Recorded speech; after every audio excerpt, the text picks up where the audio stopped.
Welcome to Inside Haiku Apps. Hello everybody! A while back we talked about how to install Haiku on a real computer. But there are a lot of reasons why you don't want to do that. So the other way to enjoy Haiku is on a virtual machine.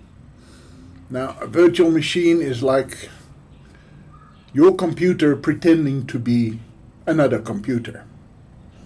Right, so maybe you've got a Windows computer and you run Haiku on it like it was a program. Or you can run Linux on a Mac. You can run Windows on Linux. All kinds of possibilities. We're only concerned with Haiku, of course.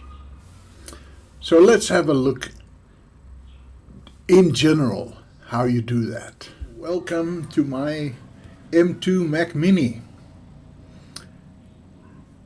Very bare bones, only got 8 gigs of memory.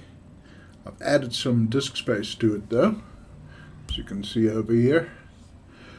Now if you're wondering where the dock is, it's on the other monitor. So the virtual machine manager that I use is called UTM, and it's specifically made to work on the M1, M2 processor. It'll work on an M3 as well. And you can see here are my virtual machines. And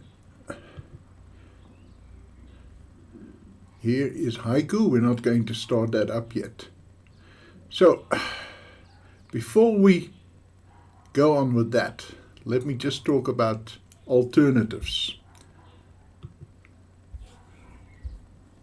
All right. VirtualBox, I've used that. It's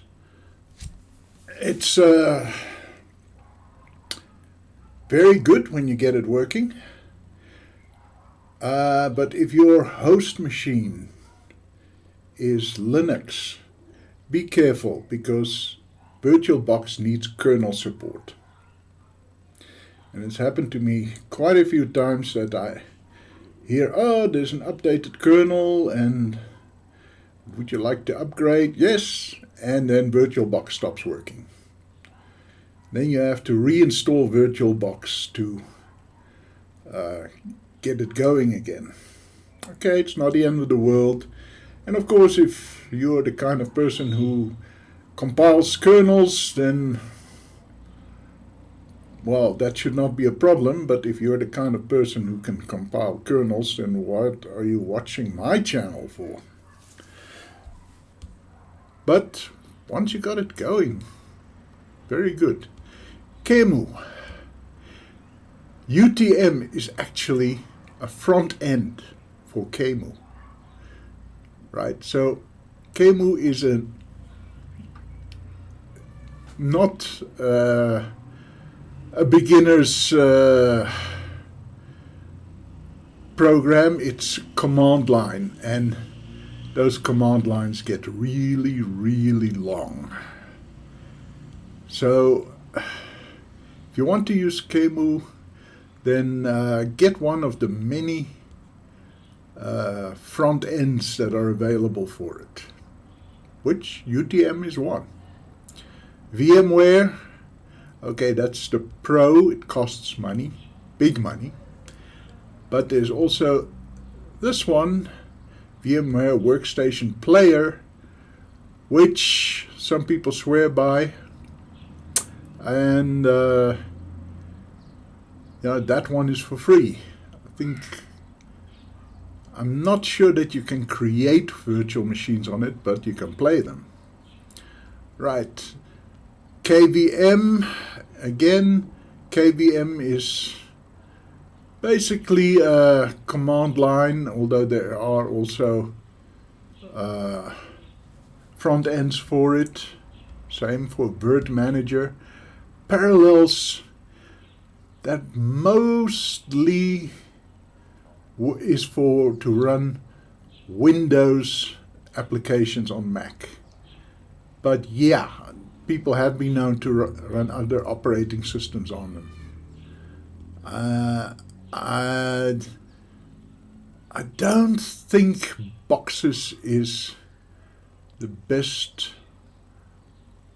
for you. Right, portable VirtualBox discontinued. And so we can go on and on and on. Haiku, right, so this is a front end for Haiku. And the interesting thing is that one is actually available on Haiku. So we're not going to discuss that today, but it is possible to run other operating systems on Haiku. And somewhere in the future we're going to have a go at that. Right, and then there's some more obscure ones. Box is a very old one, and if you want to run Windows 3.1 or Windows 95 on another operating system, then that one works quite well. It's a bit old-fashioned and complex though. Okay, and from here on there's another Haiku front end and another one. Right, and here we start to get into virtual machine managers that I haven't tried myself and that I'm unfamiliar with, but here's something, a hypervisor. Okay, technically there's a difference between a hypervisor and a virtual machine manager. For our purposes, we don't need to go into that. But let's just say a hypervisor is closer to the actual hardware. We'll see that in a moment. Right. And there we are. So we found 51 others that you can run, and the thing is, the major ones, VirtualBox, VMware, and so on, and even the other Haiku front ends, they all work in roughly the same ways. So let's have a look at what happens. Right, so here's a little plus icon, and that you use that to create a VM.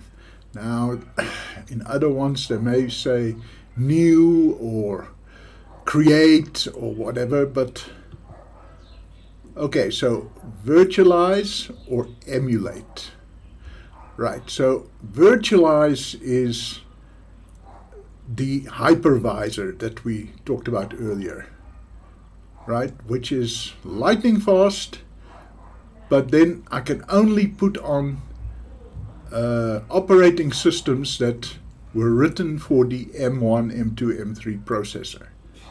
Emulate, you can pretend to run other CPUs, and it's rather a long list of CPUs.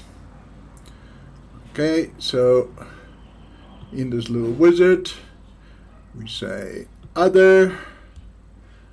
Right, no, we're not going to skip ISO boot, and you keep on continuing. Right, boot ISO image. Where did I put that?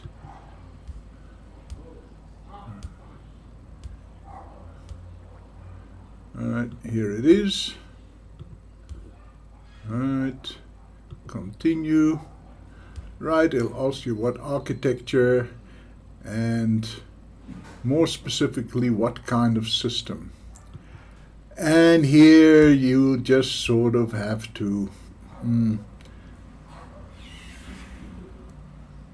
run it by trial and error, really. Some of them will work, most of them will work fine, others will not work so fine. right? But as you can see, this is not the only CPU it can pretend to be.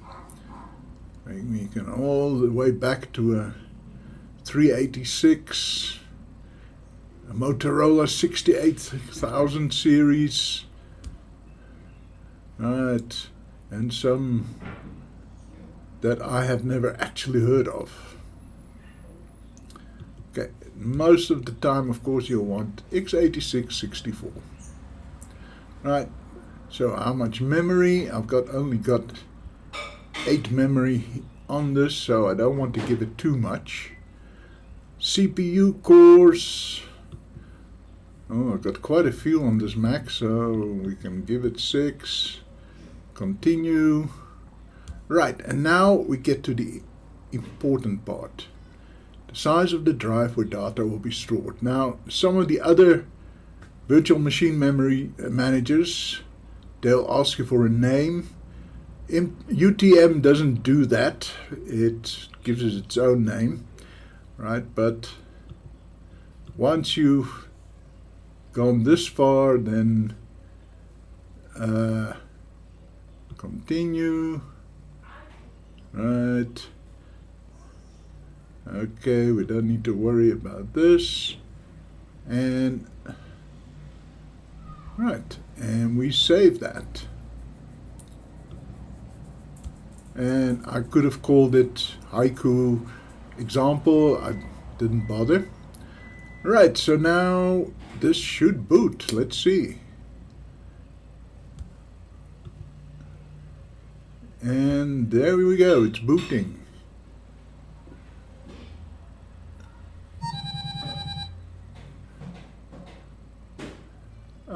Okay, and there is a problem here. It's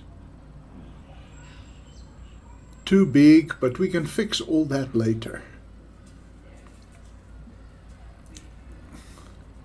Right, and there you get to your Haiku installer. Now it's going to take a while to capture the mouse cursor.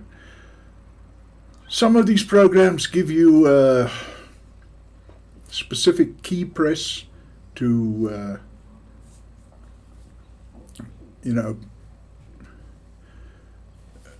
a specific key press to press, and then it'll release your mouse cursor. Otherwise, just let you move it out of the window. And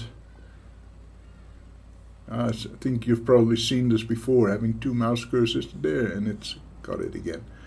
Okay, so I'm not going to actually install this, but this is your regular installation wizard. It's, from here you continue, right, set up partitions, and there is your ISO that you booted from, right, and that's not an actual CD-ROM disk or DVD-ROM disk. It's just the ISO file on my hard drive. And here is our little fake hard drive, which is again just a file on your actual hard drive. Okay, so let's just get out of this. From here on, you just install like you always would. Okay, so that was just to show you. Yeah, I'm going to delete this. This is the one I actually use. And once it's all set up, you can change anything in it, really. Okay, this should look very familiar. All right.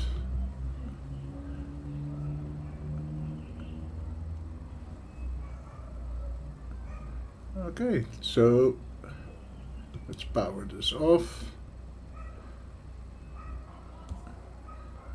And close it. So now here, anything you didn't get right in the initial setup, you can change now. I can say I need more cores, I need more memory. You got some more obscure things there. USB support, right? And there are ways to give it a shared directory so that you can easily send your files between your host and your guest operating system. That works best in Linux, really. Display, right? So this one works for me, but as you can see, again, you got to play with it a little. You got to see which one works best for you. Right, so I've set the resolution in Haiku itself. So here I can just leave this on auto. Network. Right, so this is an emulated network card. So as far as my Haiku installation is concerned, I've got a cable stuck in an Ethernet port. Yeah, and this simulated card gets fed data from my actual Wi-Fi on the Mac, but it doesn't know that. Sound, and again you can say which kind of sound card you've got, right? And here are your drives. As you can see, I've got 2 hard drives. You remember when we did the thing about mounting, that I had to show you how to mount something other than your boot drive, and I've never gotten around to removing it. Must do that sometime. And you can add drives. You can create new drives. You can mount a new ISO just for this occasion. And that's really all there is to it.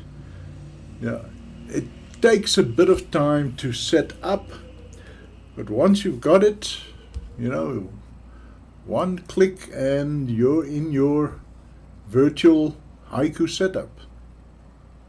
So the downside to a virtual Haiku setup in a virtual machine is that if you're using a lot of keyboard instructions, shortcuts and such, you have to be careful, because your host system is going to swallow those keystrokes before they can even get to your guest system.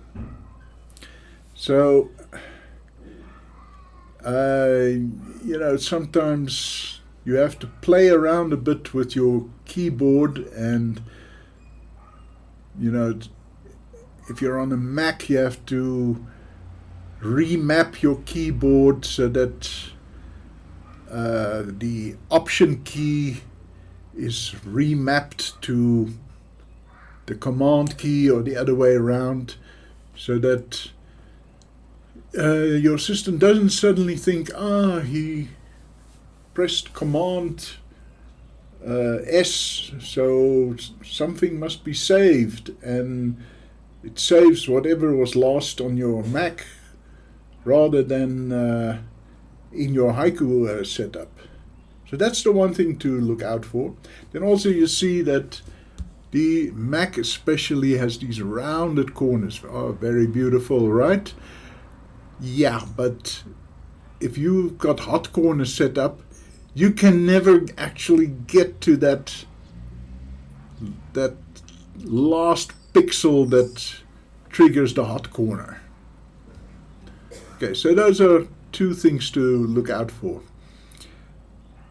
But yeah, it has its advantages. It makes it possible for me to run these sessions and make the videos, and then use Mac software to put them together. And so, they both have their place. But in the end, an operating system has to run on real silicon. Yeah, people call it bare iron, but it's not iron, it's silicon. Bare silicon. And so that's this little supplemental on how to install on a virtual machine. I'm sorry I can't be more specific, because there are so many of these virtual machine managers, and the one I use is for a very specific kind of machine, Apple Silicon M2 Mac. Most of you will be doing it on Intel machines, and you might be doing it on Windows, you might be doing it on Linux, and so this front end will look different, but the principle is all the same. Right? You boot from your ISO, and then you create a fake hard drive, and you install from the one to the other, and then it's just a question of tweaking the settings until everything runs perfectly and running with it. Okay, so that's it. Just to be as complete as possible. Now there's a third one which has just become available, and we will have a look at that in a future supplemental.